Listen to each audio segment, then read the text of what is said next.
आपने बताया कि भगवान और जीव सदा से हैं, बिल्कुल ठीक। लेकिन उपनिषद और पुराण में ऐसा भी लिखा है कि एक परमात्मा को बहुत होने की इच्छा हुई तो फिर जीव सदा से है, इसका अर्थ क्या हुआ? बिल्कुल ठीक, आपने बहुत अच्छा प्रश्न किया। तो इसका उत्तर आप समझें।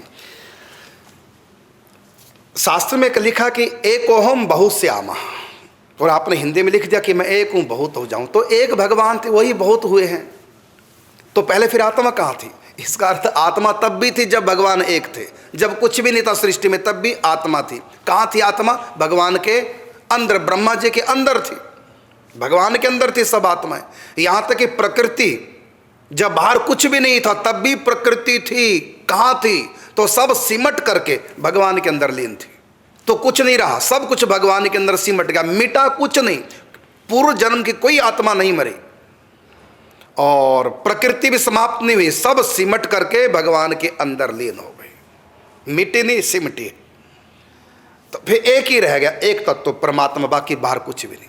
तो वो परमात्मा ने संकल्प किया, इस समय एक हूं, मेरे अंदर सारी सृष्टि है, सारी आत्मा है। अब वो अपने कर्मों के अनुसार, समय के अनुसार, प्रारब्ध के अनुसार बहुत माने बाहर निकले, ऐसा संकल्प किया। एकोहम बहुश्याम है, मैं इस समय एक हूं और मैं बहुत हो जाऊं। तो मैं बहुत हो जाऊं, इसका मतलब ये हुआ कि प्रकृति भी भगवान का रूप है और आत्मा भी भगवान का रूप है। तो प्रकृति को भगवान ने कहा मैं हूं, और आत्मा को भी कहा वो भी मेरा ही रूप है। तो एकोहम, तभी इसका अर्थ निकलेगा। और बहुश्यामा, मैं बहुत हो जाऊं, अर्थात भगवान से प्रकृति पैदा होती है और उसमें फिर जीवात्माएं आती हैं और अपनी पूर्व सृष्टि के अनुसार प्रलय के बाद नई सृष्टि में अपने कर्मों के अनुसार सुख दुख का उपभोग करती हैं।